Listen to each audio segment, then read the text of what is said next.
Apocalypse.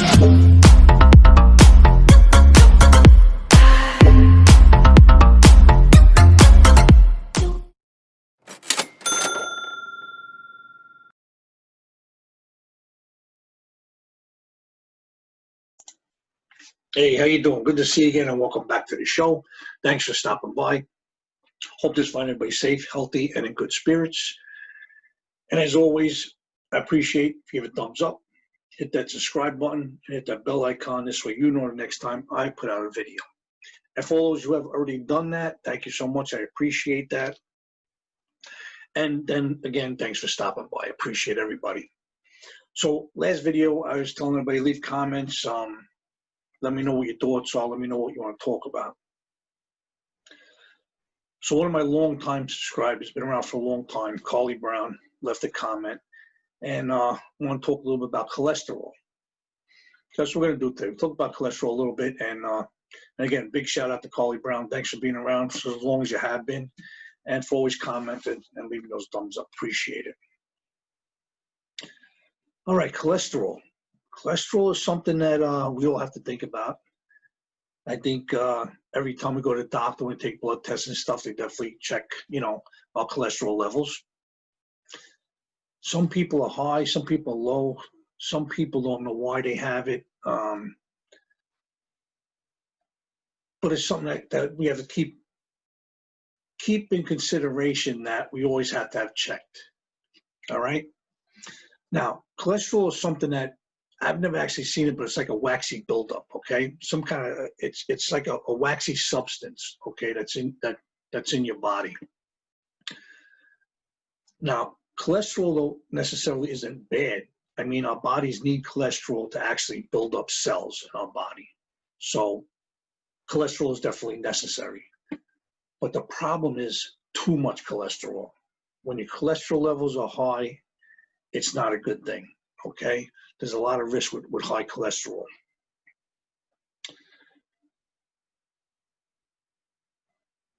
And where does cholesterol come from? Okay, that's what we have to know too. There's two sources of cholesterol. Your liver produces cholesterol. Now, it does it for a reason because it has to build the cells, okay? But if for some reason your body is producing too much cholesterol, that's a problem. You have to, see your doctor, do what you got to do, and follow their instructions on what you have to do, to take care of that.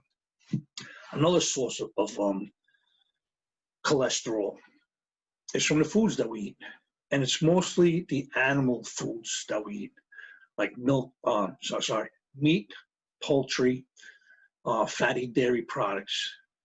Let's see what else was there. And the fatty dairy products is also, as a matter of fact, it's called a dietary cholesterol is what it's called. So we kind of want to stay away from too much of that, too much of the meats, too much of the poultry, too much of the fatty dairy products, okay? What's the types of cholesterol? There's the LDL, which is the bad cholesterol. And there's the HDL, which is good cholesterol. Okay, those are the cholesterols we have in the two cholesterols we have in our body. Too much bad or not enough good cholesterol is a problem. So it has to be that certain formula or mixture or numbers that they have to be at, So you don't want the LDL, which is the bad one. You don't want to have not enough, too much of that, and not enough of the good, which is the HDL, which is good. And what happens is if you have too much of one or not enough of the other, that's when you start getting the clogging of your arteries. That's when this waxy substance, which is called cholesterol, starts to kind of get into your arteries and kind of clog them and starts blocking your blood flow. And this is where you can have a stroke or a heart attack. This is where the problems begin. If your cholesterol levels aren't right and you start getting that buildup and it starts clogging the arteries, I mean, there's a lot involved in. I mean, there's the medicine you could take, there's foods that you can eat. Sometimes they got to go in there and put in stents or whatever the case may be. But you want to keep this under control before it gets too out of control. And that's why you should always have your blood work done. You should always see your doctor regularly and get checked and always find out what your cholesterol levels are.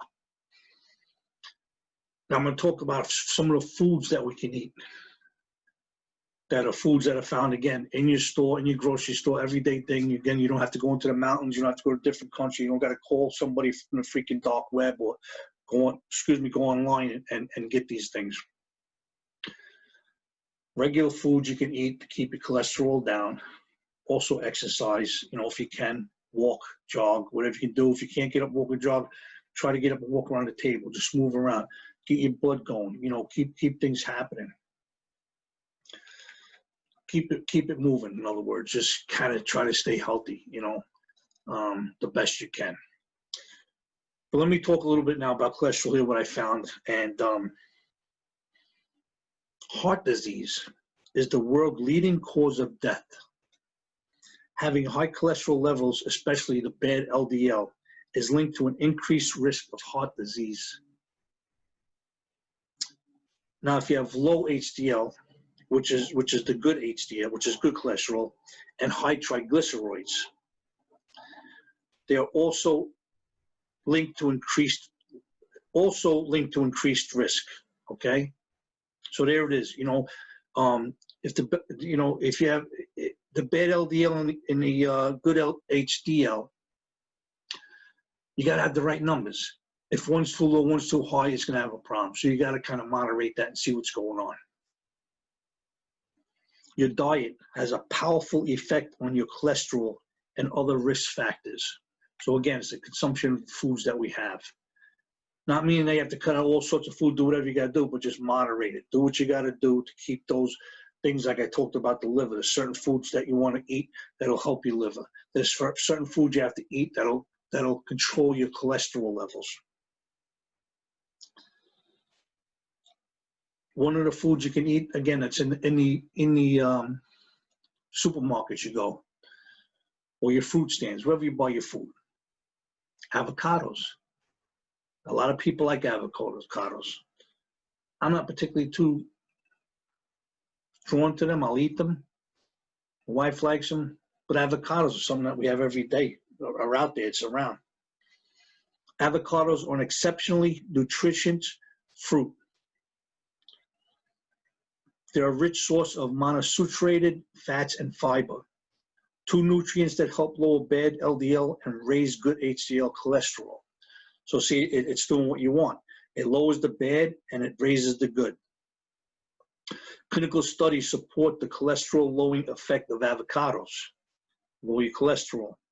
In one study, overweight and obese adults with the high LDL cholesterol who ate one avocado daily lowered the LDL levels more than those who did not eat avocados. So one avocado a day. If you can do it, if you like it, it helps your cholesterol. It'll lower your cholesterol. An analyst of 10 studies determined that substituting avocados for other fats was linked to lower total cholesterol, LDL, and triglycerides. So see, avocados help. Avocados are a good thing to have. Next time you're shopping, buy your fruits, your vegetables, pick up a couple of avocados. Avocados provide monounsaturated fatty acids and fiber, two heart-healthy and cholesterol-lowering nutritions. Avocados, guys. Nuts. Nuts again. Nothing crazy kind of nuts. Almonds and walnuts. Almonds and walnuts, we see them all day, every day in the stores. Something easy to get. Nuts are another exceptionally especially nutrient-dense food. They're very high in monounsaturated fats. Walnuts are also rich in a plant variety of omega-3 fatty acids, a type of polyunsaturated,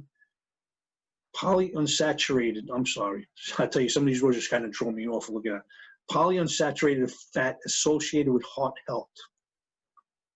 Almonds and other nuts are particularly rich in L-arginine, an amino acid that helps your body make nitric oxide. This in turn helps regulate your blood pressure. Nuts provide phytosols, These plant compounds are structurally similar to cholesterol and help lower cholesterol by blocking its absorption in your intestines. So again, almonds and walnuts, take a few handfuls a day. Nuts are rich in cholesterol-lowering fats and fiber, as well as minerals linked to improved heart health. All right, these are all things just getting into your system, just helping, things flow, things move. Good for your heart, helps lower your cholesterol, gets that waxy substance out of your system. Fatty fish. Fatty fish such as salmon and mackerel are excellent sources of long-chain omega-3 fatty acids. Well, important thing there, your omega-3s. You want to make sure you get foods with omega-3 in them. And they're saying salmon and mackerel are a good source of this omega-3. Omega-3s boost heart health by increasing good HDL cholesterol and lowering inflammation and stroke risks. In one large 25-year study in adults, those who ate the most non-fried fish were the least likely to develop metabolic syndrome, a cluster of symptoms that includes high blood pressure and low HDL levels.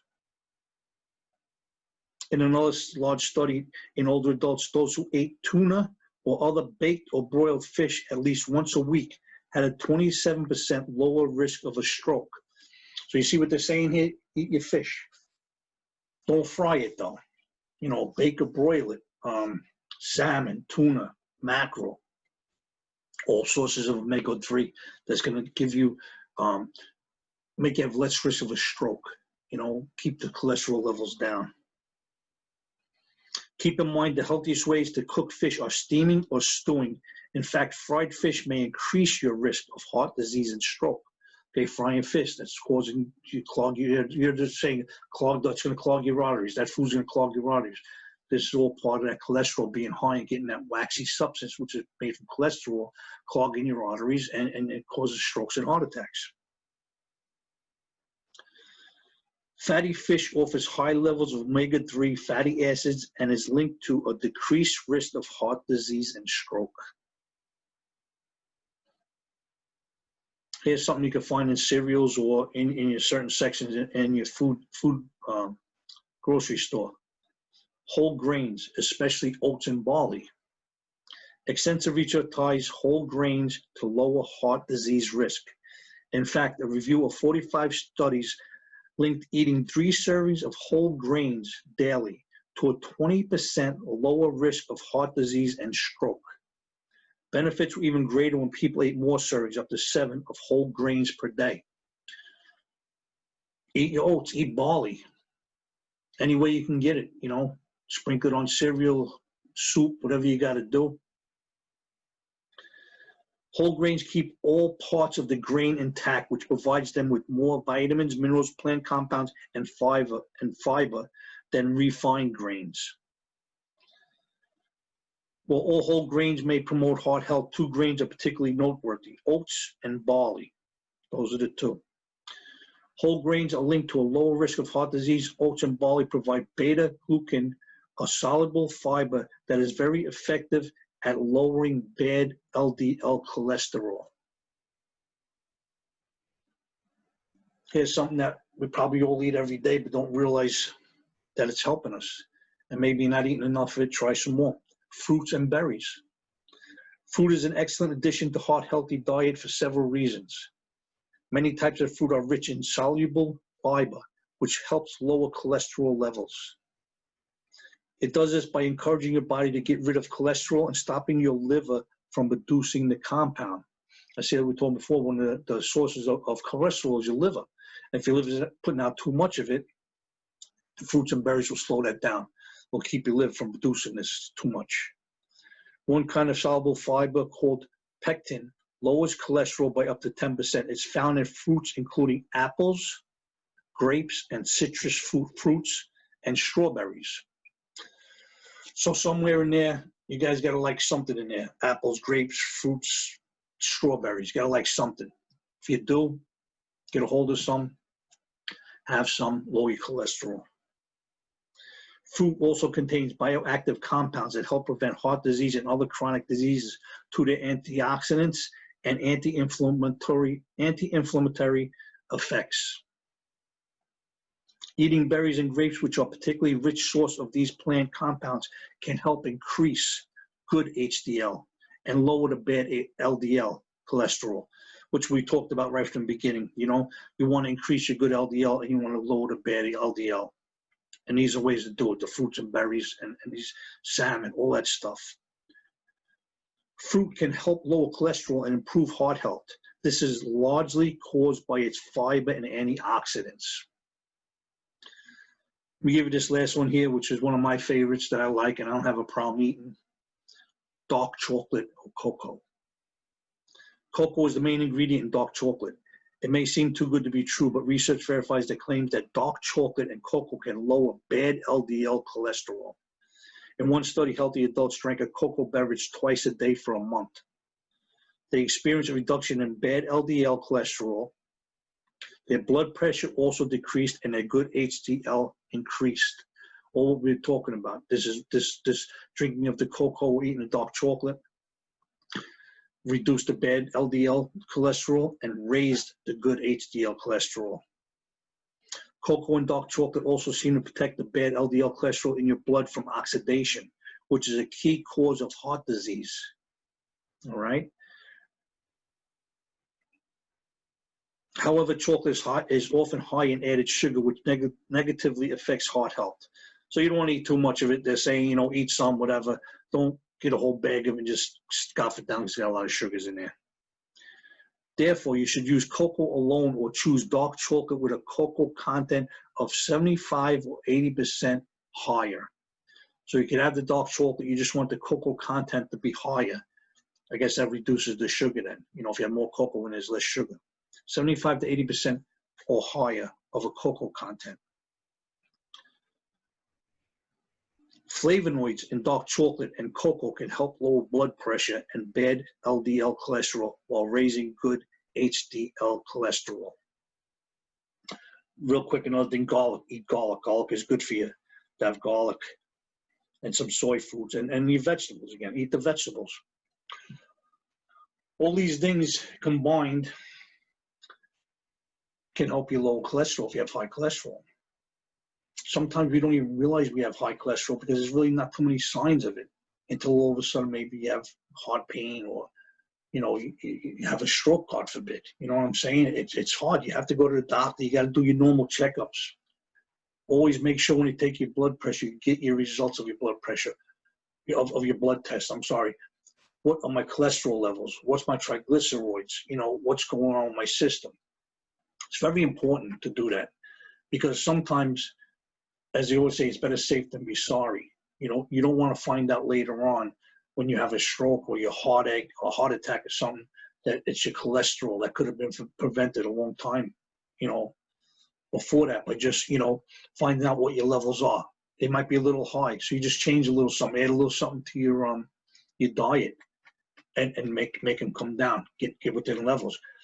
Because if you don't, you keep on eating, you think you're eating healthy, you're really not, or you're not eating a certain foods that you should to help lower your cholesterol. And it's slowly rising and rising and rising. And next thing you know, bang, you got a problem. You don't want that. So I guess the best thing just to do is always go to your doctor, whether it's once, twice a year, get your checkup, get your physical, and make sure you follow up and then make sure that they give you your results of your blood test. Don't just go in there, get your blood test or whatever it is left. They call, they left a message, whatever. Find out. Write it down every year. Too, get yourself a book, write it down. My wife is good at that. She gets the results, she writes them down, and she always compares and makes sure that everything is staying the same. Stay healthy. It's a big thing now. A big part of life is staying healthy, man. We got so much other stuff going on in this world and so many other bad things happening. The stress of life itself is just rough on our bodies, you know? So I think the best thing to do is just keep ourselves healthy the best way we can. Still enjoy life. That doesn't mean you got to just eat a carrot all day long, whatever the case may be. You know what I'm saying? You know, we still got to enjoy life and have our little things here and there. But as long as we keep our body, which they say our body is our temple, right? Our body is this is who we are. This is what we are. and we want to stay alive as long as possible. So just try to do the right thing for your body. Try to feed it right. Stay on top of things. If you're not sure of something, learn about it. Find out. Call your doctor. Look online. Do what you got to do. Main thing, again, stay healthy. And again, thanks again, everybody, for stopping by. I appreciate it. If you haven't already, don't forget to hit that thumbs up, hit that subscribe button, hit that bell icon so you know next time I come out with a video. And again, leave your comments. Let me know what you think. Let me know if you got anything out of this video. Let me know if there's something that you want to talk about, something that you want to know about. I'll look into it. I don't care what it is. We'll check it out. And I'll give you a big shout out like a good subscriber of mine, Carly Brown. Again, thank you so much for your input. So until next time, guys, thanks again for stopping by. I appreciate it. Stay safe, stay healthy, and take care of yourselves. So long.